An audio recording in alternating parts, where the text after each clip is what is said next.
Previously on Ballz. Hello? Hello, Morné. Yes. Yeah, Morné, good afternoon. It is the kind folk here at Ballz Visual Radio. Why are you Hello. speaking like that? I don't know, I just felt like it. Morné, how's it? It's Simon. Simon, the jokes are starting early. No jokes, no jokes. Yeah, the way I thought you were going to say maybe it's somebody calling Morné up there at the last moment. Yeah, we're desperate. Carl Abbott's pulled out. Yeah. Okay, how are you guys doing? Yeah, how are you, man? Yeah, not too bad, thank you. Not too bad. Yeah, tell us. Update us on your injury. It's quite a tricky one, you know.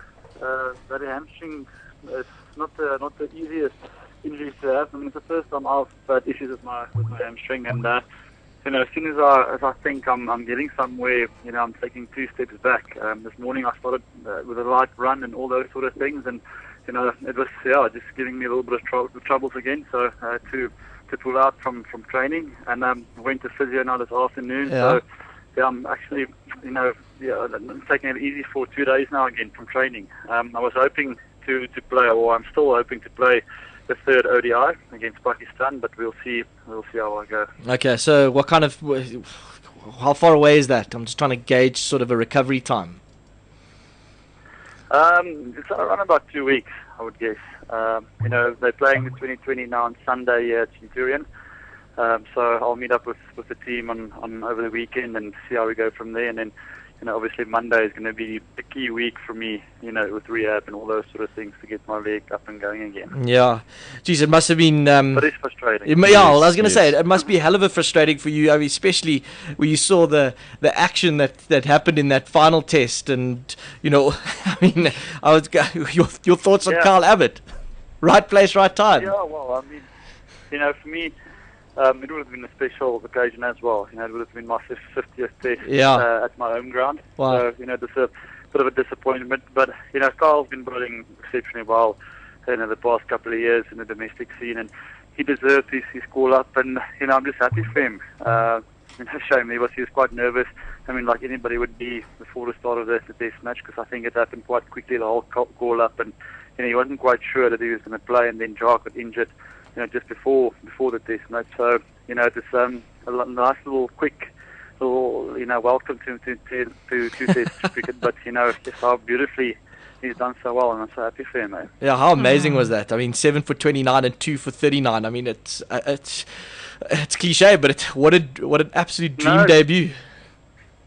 They make it look so easy, man. You know, I've been bowling for 7 years and I can't get that right. And the boys just pitch up. I mean, Mashandalanga did that also a year ago and on debut. So maybe that's the key. You know, if we need to win a test match, crucial. If it's a crucial test match, we need to get a victory. Maybe we just, you know, get a guy to play debut and, you know, they can make the inroads to us. Yeah, but listen, from our side over here, congratulations to you and the rest of the guys, the test team. What a fantastic summer! You guys have been absolutely superb.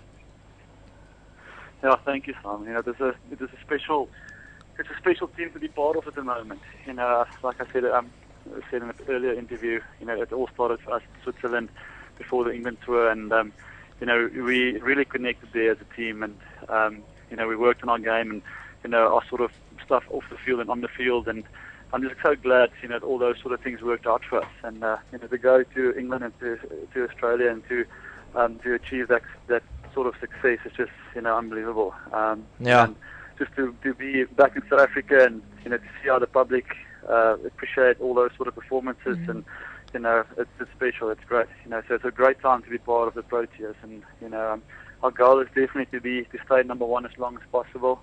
You know, there's going to be speed bumps and hurdles along the way, but you know, I think the sort of squad and the environment we've got at the moment is so healthy that we can only get better and move and get stronger and dominate world cricket. Yeah, well, we've spoken to Gary and we've spoken to Paddy Upton as well, and the one thing that seems to come from both of them is that you mentioned Switzerland and the team building with Mike Horn, but is that the guys really play for each other?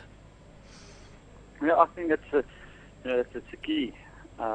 You know, like I said, I'm sure in an interview with Gary, he would have told you guys, for the past 2 years there hasn't been any fighting amongst the players.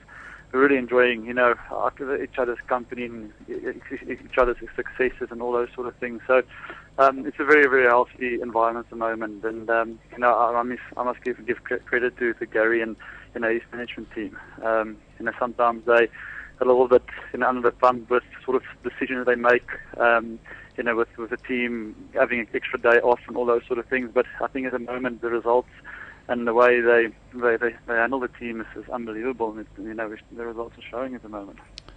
Johnny? Morné, just looking ahead to tonight's T20 clash, 6 o'clock it starts in Durban, weather permitting. Faf du Plessis, we know that he's actually stood in the 3-match series against New Zealand, but a stand-in captain at that stage. Now that he's officially the permanent captain of the team, there's no doubt going to be different types of pressure on him.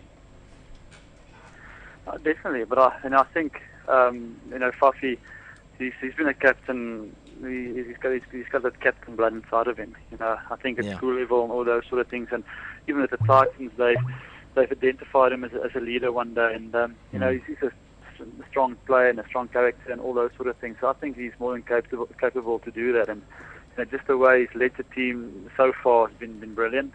He's got quite an inexperienced sort of team to work with, and I mean, in our one-day cricket, we need to build and work our structures out again. But I think it's exciting for Faf. I mean, he's done well in the past year with on his game personally, and he's got the support of all the other senior players. And I think playing under Graham in the Test team and seeing how Graham goes about, it's a massive learning curve for him. And I'm wishing him all the best, and I know he's got all the backing of all the players. Yeah, you just look at Faf, you just have to speak to Faf. I can't imagine anything ruffling that oak. I mean, he's just like he's so cool. Not even his Dashwins. No, not even the Especially Dashwins. not his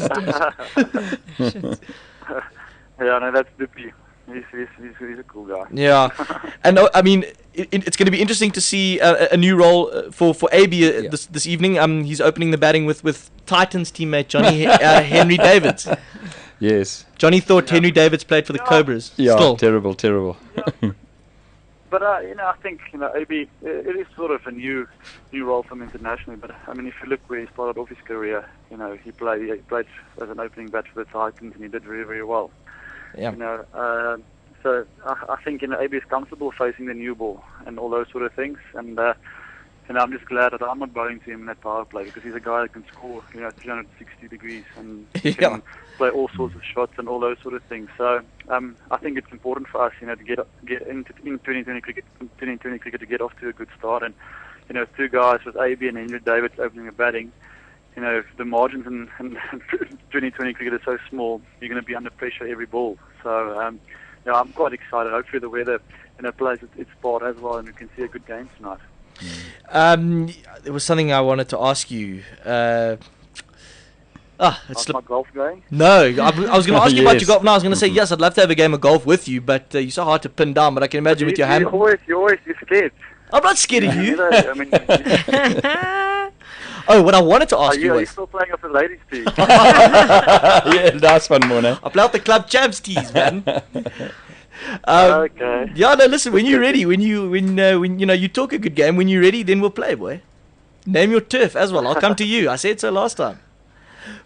Yeah, I've heard that one before. Yeah. No, what I wanted to ask you is that, for me, and it's obviously fantastic for South African cricket, but the Test series against Pakistan, for me at least, was a bit of an anticlimax. We just absolutely bulldozed the guys. And do you think it's going to be the same in the T20s and the ODIs, or are they a bit like New Zealand, where they're a different beast? Yeah, to be honest with you, I was also quite nervous at the start of the Pakistan tour, because I mean, they're a dangerous team, and the way in the media and in the commentators how they build up the Test series was quite massive for the team, and we knew that they like on the day they can beat any team, and luckily things went well for us in the Test matches. But I think in the one day and all those sort of things, they're getting some quality players back into the team. They've got the Akmal brothers, Afridi, and those sort of things, and I still feel personally that we because we haven't played so much one-day cricket of late, we're still finding our feet a little bit again.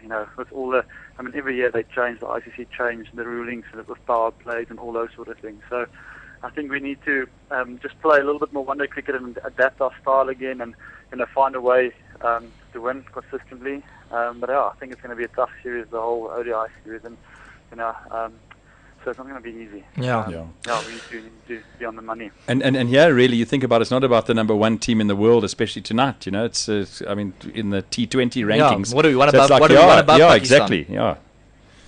Yeah. No, definitely. And like I said, that's one sort of thing we spoke about.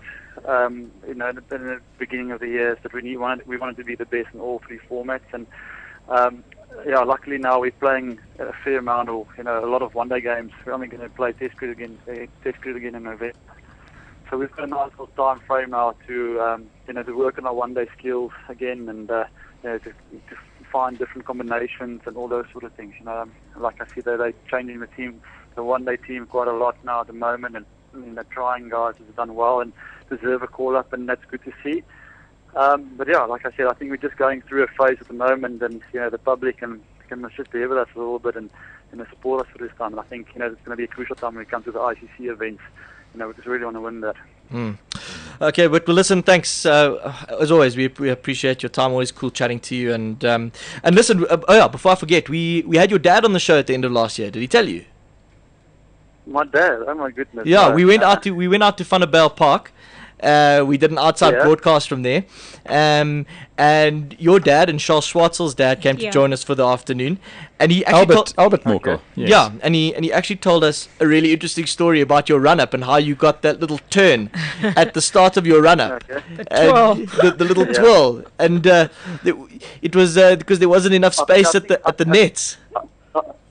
I actually remember this interview. Did he tell you about my embarrassing rugby moment as well? Yes, he did. I think he mentioned that. Yeah, he did. Those are the two things, and we couldn't. Oh my word. Yeah, he did. He told us, and I couldn't believe it. It was so interesting to hear how you got that little twirl at the start of your run up. The fact that the cricket nets where you guys used to practice when you were younger weren't big enough for you. You're forced to turn goodness. early. That's just a Vanderbijl story. Yeah. There's no truth to that. So you were telling that he's letting out family secrets. No, well, especially the rugby one, because I'm trying to be a macho guy, and no, everything's on file. We got it. Yeah. Yeah, you twirl. Oh my goodness. I'll have to break in there tonight and steal that. Yeah. Yes, Knox, quickly. The last time we spoke to you, Morné, remember Simon asked you what happened to that video that we sent you? Remember we did and we never got any feedback from that when they were overseas. Yeah, Oh no, Morné just said he didn't get it because Yeah. I don't think he knew that I'd sent it. Oh, that's a fail. Don't worry, there's a Morné. bit of a communication But gap. the offer It's still my fault. stands. If you want Ballz Radio to do something for the team, then just give us a shout. We're more than happy to oblige.